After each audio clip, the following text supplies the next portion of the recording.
샬롬. 4월 16일 수요일 하나님 나라를 시작하는 말씀 묵상 시간입니다.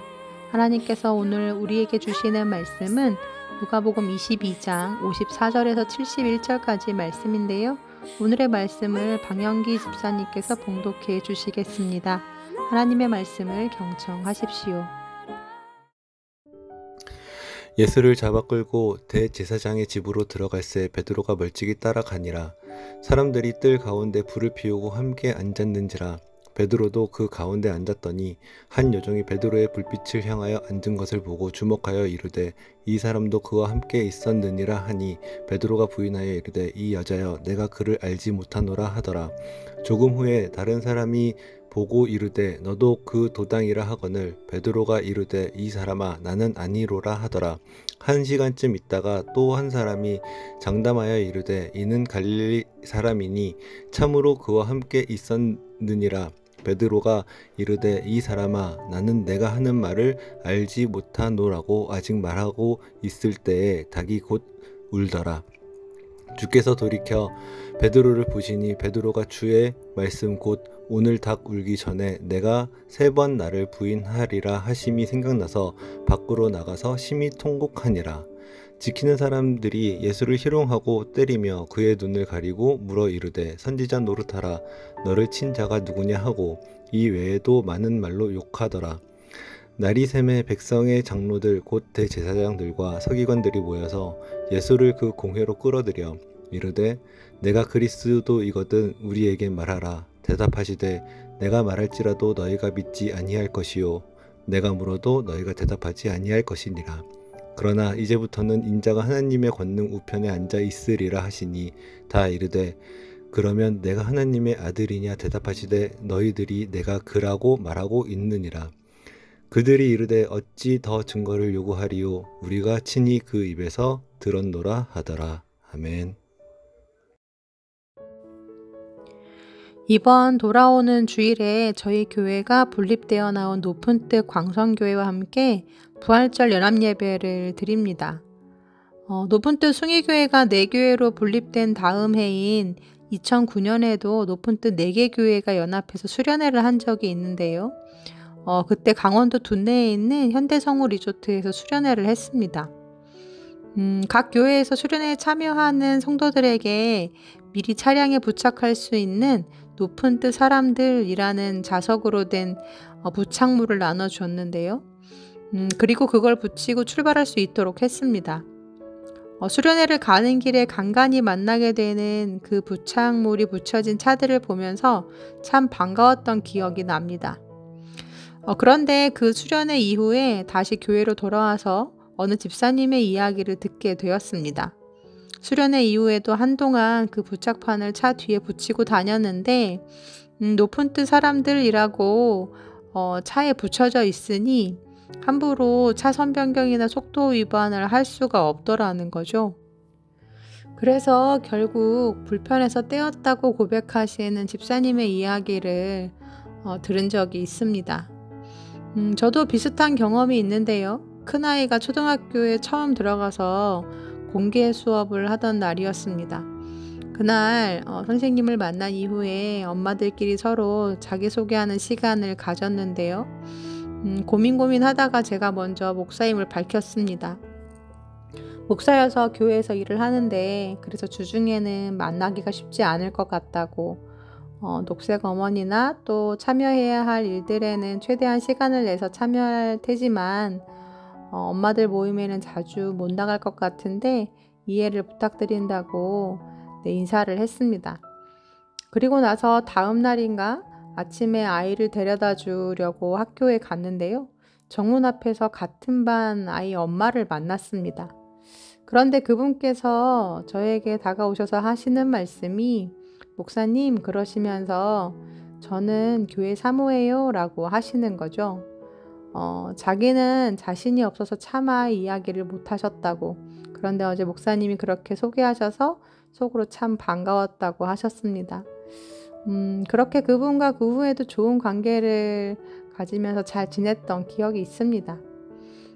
그때는 그랬지만 저 역시 어디를 가거나 또 어느 모임에 갈 때 제가 먼저 목사라는 사실을 밝히는 것이 쉽지는 않습니다.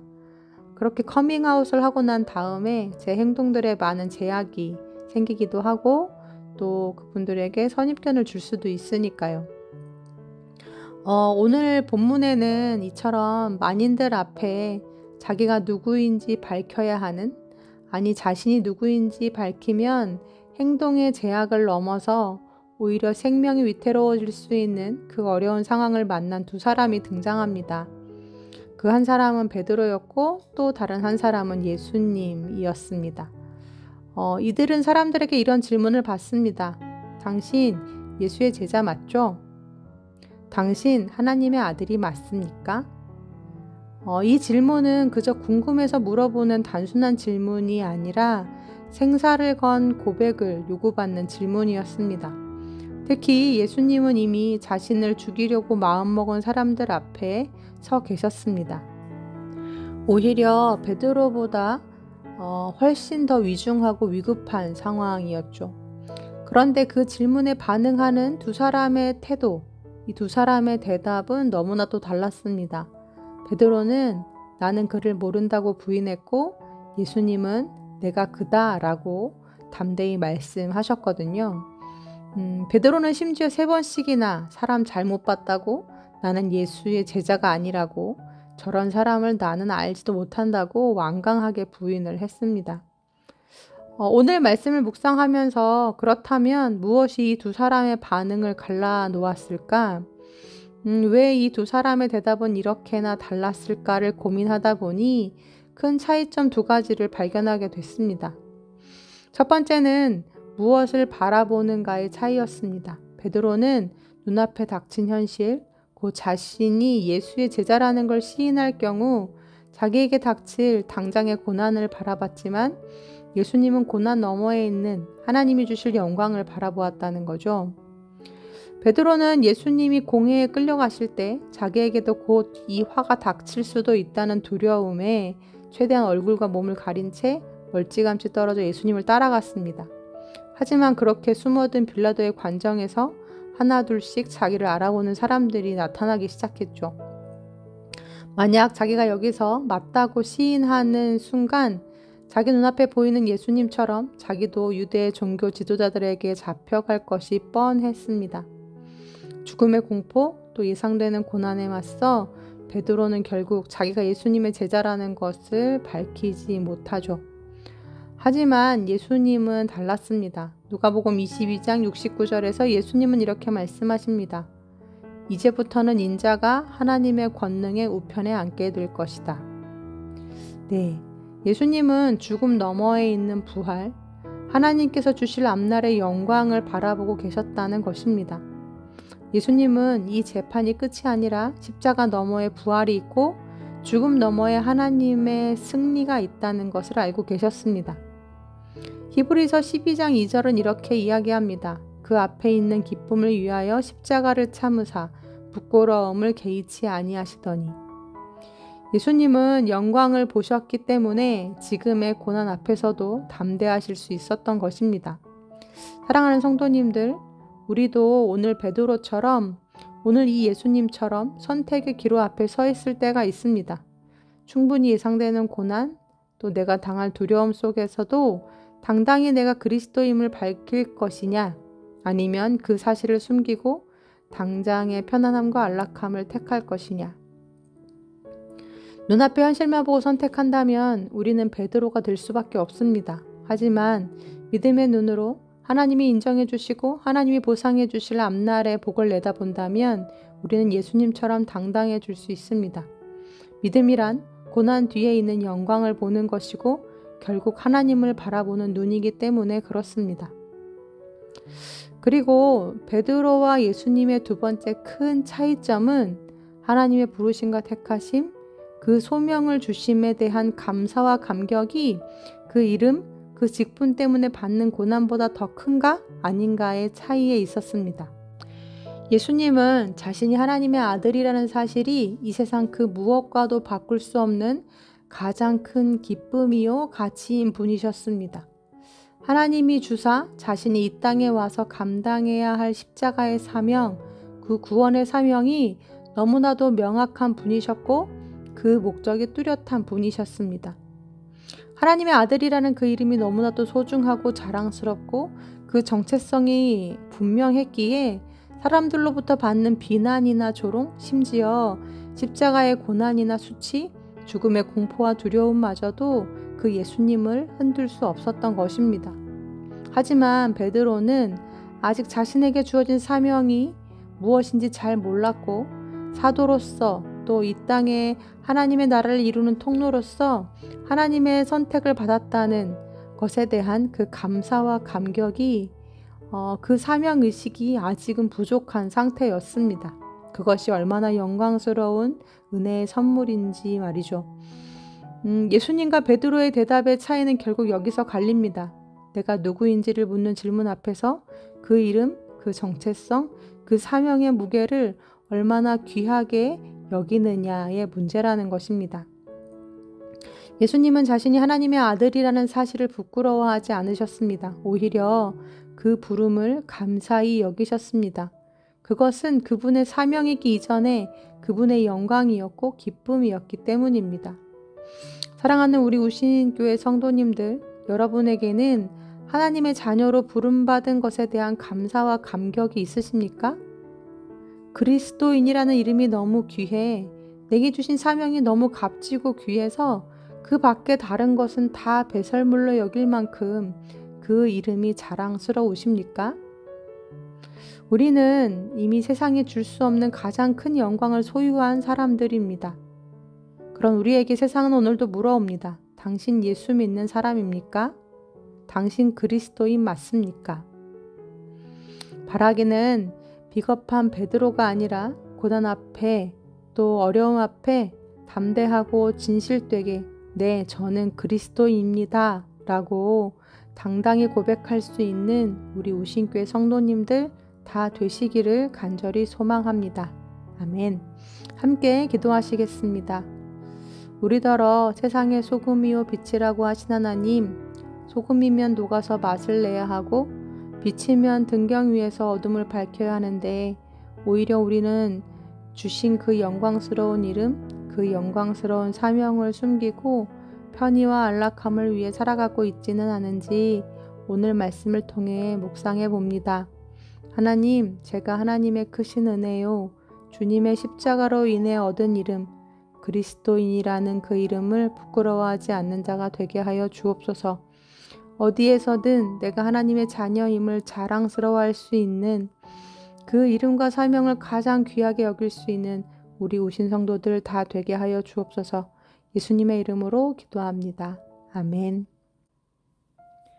말씀을 마쳤습니다. 오늘 이후로 함께 나눌 감사 사연은 젊은 삼누리 사순의 방영기 집사님 보내주신 사연입니다. 제가 읽어드리겠습니다.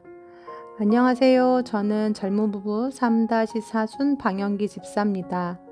저희 어머니는 치매와 선망이 있으셔서 몇 해 전부터 제가 모시고 생활하고 있습니다. 저를 알아보지 못하시고 저를 보며 저를 찾습니다. 제가 집에 가면 어머니 목욕을 시켜드리고 빨래나 설거지 그리고 집안 정리를 간단하게 하고 나면 자정이 다 되어갑니다. 그 간단한 일이 왜 그리 오래 걸리냐고 말씀하시겠지만 중간중간 어머니의 개입이 있습니다. 덩치가 큰 4살짜리 여자아이를 키운다고 생각합니다. 그래도 저는 저희 어머니가 너무 이쁩니다. 제가 어머니 옆에 있어서 어머니가 아직 제 옆에 있어서 너무 감사합니다. 그런 어머니가 애지중지하시는 종이가 한 장 있습니다. 너무 애지중지해서 접힌 부분이 너덜너덜해지고 인쇄된 부분도 잘 보이지 않는 오래된 종이. 그건 찬송가 28장을 A4 용지에 출력한 종이입니다. 그 너덜너덜해진 종이를 매일같이 보시며 찬송을 부릅니다. 제대로 부르지 못하는 노래지만 기력이 딸려 힘있게 부르지는 못하시지만 음정도 틀리고 가사도 제대로 보이지 않아 무슨 노래인지도 모르지만 저에게는 그 어느 찬양팀의 노래보다 그 어느 가수의 노래보다 아름다운 찬양입니다.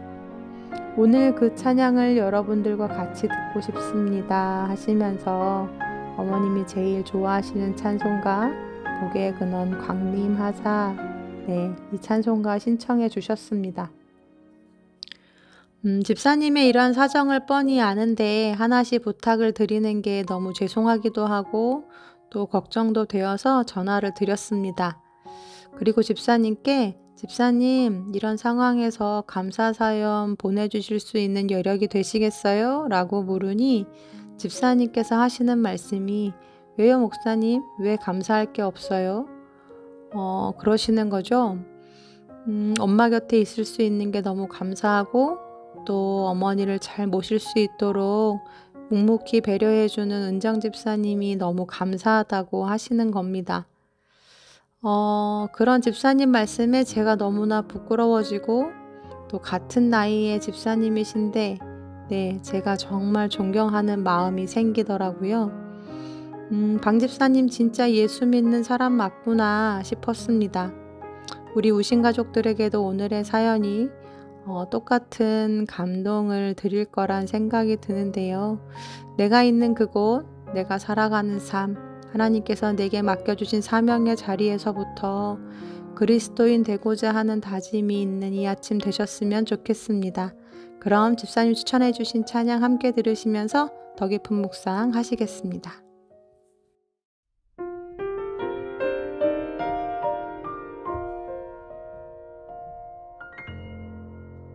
복의 근원 강림하사 찬송하게 하소서. 한량 없이 자비하심 증량할 길 없도다. 천사들의 찬송가를 내게 가르치소서.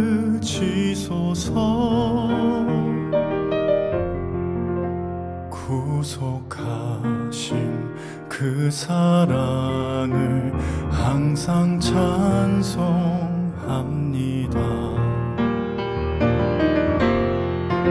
주의 크신 도움받아 이때까지 왔으니 이와 같이 전국에도 이르기를 바라네. 하나님의 품을 떠나 죄에 빠진 우리를 예수 구원하시려고 보혈 흘려 주셨네.